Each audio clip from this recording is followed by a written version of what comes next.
Hello guys. पिछले video में हमने टाइम रिस्पॉन्स पे बेस्ड कुछ मल्टीपल चॉइस क्वेश्चन सोल्व किए थे। इसी श्रृंखला को आगे बढ़ाते हुए आज भी हम कुछ मल्टीपल चॉइस क्वेश्चन सोल्व करेंगे।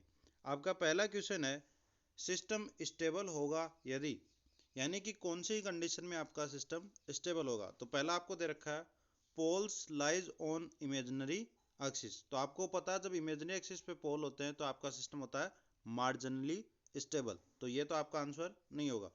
दूसरा आपका poles lies in right hand side of S plane.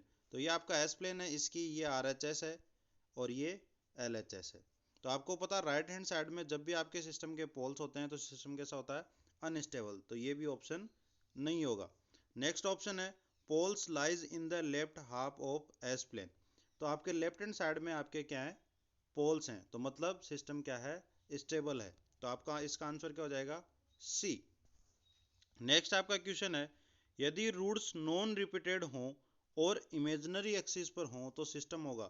तो आपको पता है जब आपने राउ थ्योरी सोल्व किया था तो आपको पता है कि यदि इमेजिनरी एक्सिस पे पोल्स हों तो सिस्टम होता है मार्जिनल स्टेबल। लेकिन कंडीशन क्या होती है कि पोल्स जो हैं वो नॉन रिपीटेड होने चाहिए। तो अगर नॉन रिपीटेड हैं तो सिस्टम कैसा होगा, मार्जिनली स्टेबल। और यदि सिस्टम के पोल्स रिपीटेड हैं तो आपका सिस्टम कैसा होगा, अनस्टेबल। तो इसका आंसर तो हो जाएगा सी, मार्जिनली स्टेबल। लेकिन याद रखना यहाँ पे अगर देता हो कि रिपीटेड पोल हो और इमेजिनरी एक्सिस पे हो तो सिस्टम होगा आपका अनस्टेबल। तो इसका आंसर हो गया सी, मार्जिनली स्टेबल। नेक्स्ट आपका क्वेश्चन है, यदि राउथ एरे के फर्स्ट कॉलम में 2 टाइम साइन चेंज हुआ हो तो इट मीन्स। तो इसका मतलब क्या हुआ।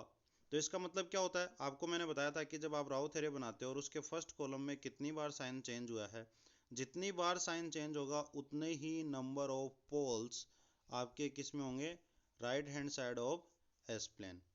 तो आपको पता है यदि 2 बार चेंज हुआ तो कितने पोल होंगे राइट हैंड साइड में, 2 पोल्स। तो 2 poles lie on in imaginary axis, ये नहीं होगा। 2 poles lie on the right hand side of S plane.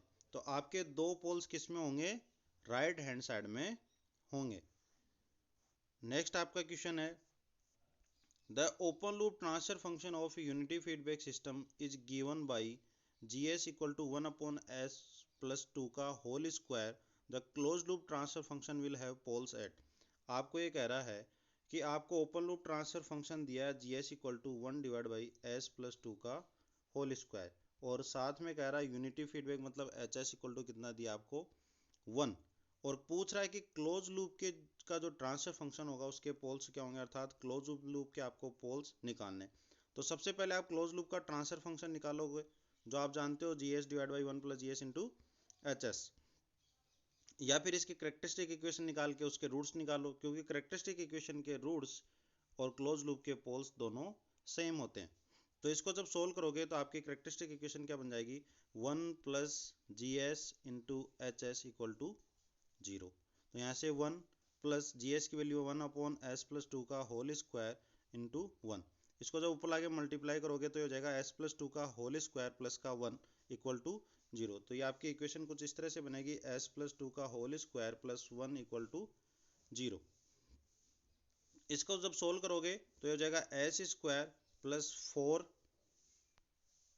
Plus का 2s, सॉरी 2 इंटू 2 तो ये 4s हो गया प्लस का 1, तो ये हो गया S square plus 4s plus का 5 इक्वल टू 0।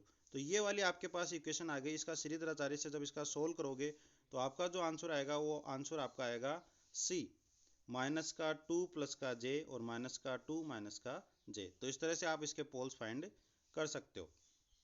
नेक्स्ट आपका क्वेश्चन है, the characteristic equation of a system is given by s की power 3 plus 2s, sorry 25s square plus का 10s प्लस का 50 equal to 0। What is the number of roots in the right half of S plane and the imaginary axis respectively.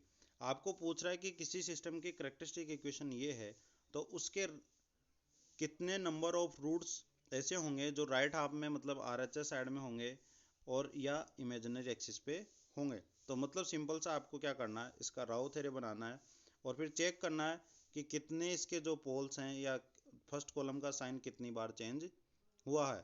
तो आप जब इसका राउ theory बनाओगे तो आप पाओगे कि इसके जो आपके रूट्स हैं जो राइट हाफ में होंगे वो होंगे 0, तो इसका आंसर हो जाएगा बी। नेक्स्ट आपका क्वेश्चन है the characteristic equation of a system is given by 3 into S की पावर 4 प्लस 10 एस की power 3 plus 5 S square plus का 2 इक्वल टू 0। तो ये कह रहा दिस सिस्टम इज, यहाँ पर हमें किसी सिस्टम की करेक्टरिस्टिक इक्वेशन दी है, पूछ रहा है कि सिस्टम किस टाइप का है। तो आप देखोगे कि सिस्टम स्टेबल है, अनस्टेबल है या मार्जिनल स्टेबल है। तो इसके लिए पहले नेसेसरी कंडीशन चेक करते हैं, तो सभी के साइन क्या है, सेम है। दूसरा, जो आपके s के पावर की टर्म आ रही है वो सारी क्या होनी चाहिए, कंटिन्यूस। तो s की पावर 4 है, 3 है, 2 है, लेकिन s की पावर 1 नहीं है। तो s की पावर 1 मिसिंग है, तो नेसेसरी कंडीशन को फॉलो नहीं करता, तो सिस्टम क्या होगा, अनस्टेबल। तो आप डायरेक्टली कह सकते हो सिस्टम क्या होगा, अनस्टेबल। तो इसका आंसर हो जाएगा सी। नेक्स्ट आपका क्वेश्चन है which of the test signal are best utilized by the stability analysis.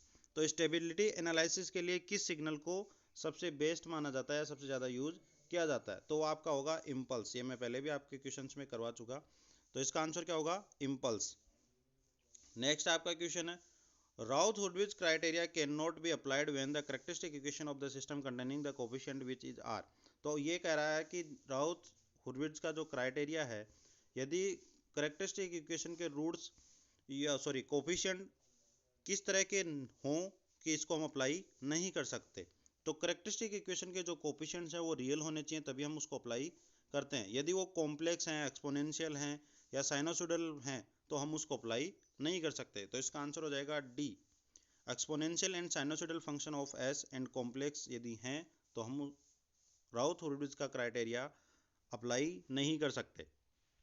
Next आपका क्वेश्चन है राउथ-हुर्विट्ज क्राइटेरिया गिव्स।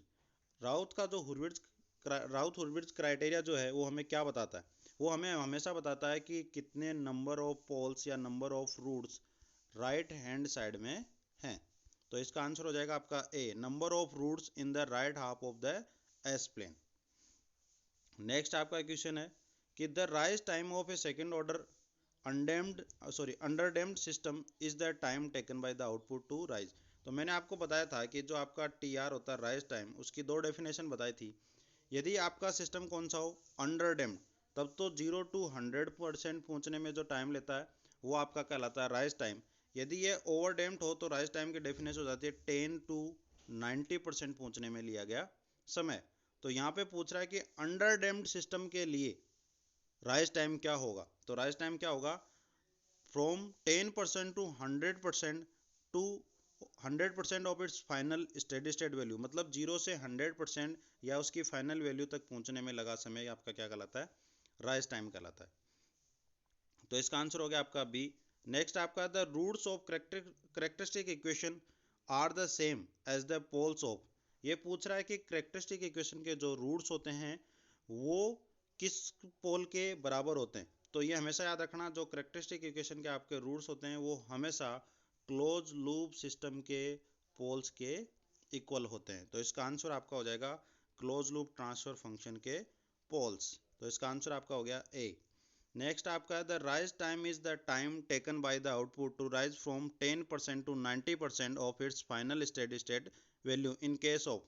तो ये कह रहा है कि राइज टाइम आपका सिस्टम के द्वारा लिया गया वह समय है जिसको 10% से 90% फाइनल वैल्यू तक पहुंचने में लिया गया समय। तो ये इस केस में आपका सिस्टम कैसा होगा, तो मैंने अभी बताया था इस केस में आपका सिस्टम कैसा होता है, ओवरडैम्प्ड। तो इसका आंसर हो जाएगा सी, ओवरडैम्प्ड सिस्टम। नेक्स्ट आपका क्वेश्चन है the settling time of the second order linear system is preferred. आपका जो सेटलिंग टाइम टीएस होता है उसको मेनली क्या लिया जाता है। तो आपको पता है टीएस को हमेशा मेनली क्या लिया जाता है, 4t, जब 2% एरर बैंड होता हो। तो इसका आंसर क्या हो जाएगा, ए, 4 times the time constant of system. Time constant system का 4 टाइम मल्टीपल जो आपका सेटलिंग टाइम होता है। नेक्स्ट आपका है due to an increase in the forward path gain of a control system the steady state error. यदि किसी system के फॉरवर्ड पाथ गेन मतलब जीएस में इंक्रीज करते हो तो स्टेडी स्टेट एरर क्या होगी। तो आप जानते हो कि स्टेडी स्टेट एरर आपकी क्या होती है, limit s tends to 0 R s divide by 1 plus का जीएस। यदि हम अब जीएस की वैल्यू बढ़ाते हैं जीएस की वैल्यू बढ़ाओगे तो ईएसएस की वैल्यू क्या होगी, घटेगी। तो इसका आंसर क्या हो जाएगा, रिड्यूस। तो इसका आंसर हो गया ए।